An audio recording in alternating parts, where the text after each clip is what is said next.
नमस्कार बच्चों, good morning. मैं सुहेल सर फिर से एक मरतबा आपका स्मार्ट हिंदी सुहेल सर इस चैनल में स्वागत करता हूं।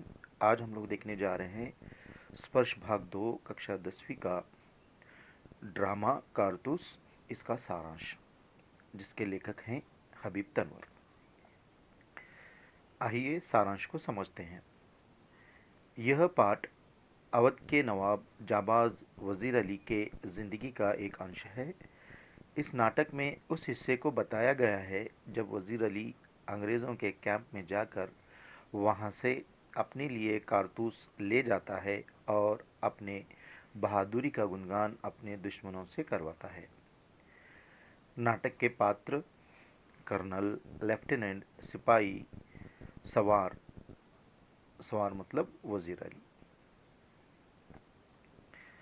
अंग्रेज सरकार के आदेश अनुसार वजीर अली को गिरफ्तार करने के लिए कर्नल कालिंज अपने लेफ्टिनेंट और सिपाहियों के साथ जंगल में डेरा डाले हुए है। उन्हें जंगल में आए हुए हफ्ते गुजर गए, परंतु वह अभी तक वजीर अली को गिरफ्तार नहीं कर पाए। वजीर अली के दिल में अंग्रेज़ों के प्रति नफरत की बातें सुनकर उन्हें रॉबिन हुड की याद आ जाती है। अपने 5 महीने के शासनकाल में उसने अवध के दरबार से अंग्रेजी हुकूमत को साफ कर दिया।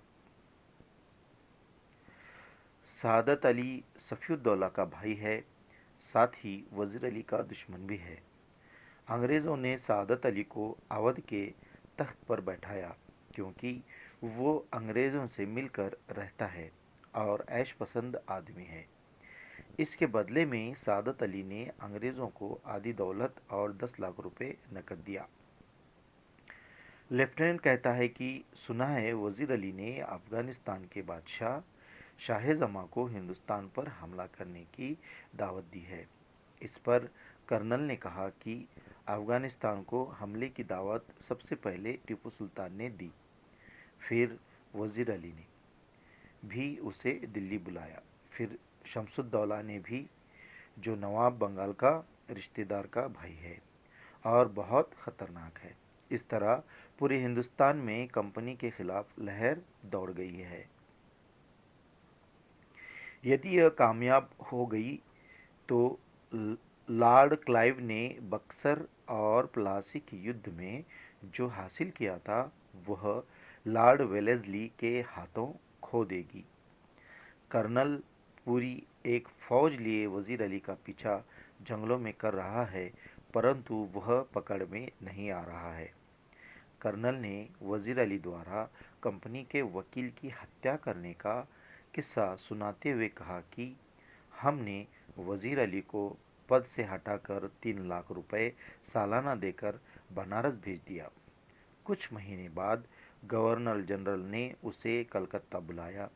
वजीर अली बनारस में रह रहे कंपनी के वकील के पास जाकर पूछा कि उसे कलकत्ता क्यों बुलाया जाता है। इस पर वकील ने उसे बुरा भला कह दिया, जिस कारण वजीर अली ने वकील को खंजर से मार दिया।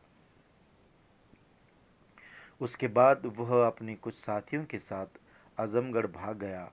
वहां के शासन ने उन लोगों को सुरक्षित घाघरा पहुंचा दिया। अब वे इन्हीं जंगलों में कहीं कई साल से भटक रहे हैं। लेफ्टिनेंट द्वारा पूछे जाने पर कर्नल ने वजीर अली की स्कीम बताते हुए कहा है कि वे किसी तरह नेपाल पहुंचना चाहते हैं, अफगानी हमले का इंतज़ार कर रहे हैं और अपनी ताकत बढ़ाएं। वह सादत अली को उसके पद से हटाकर खुद कब्जा कर अंग्रेज़ों को हिंदुस्तान से निकाल देना वजीर अली का मकसद है।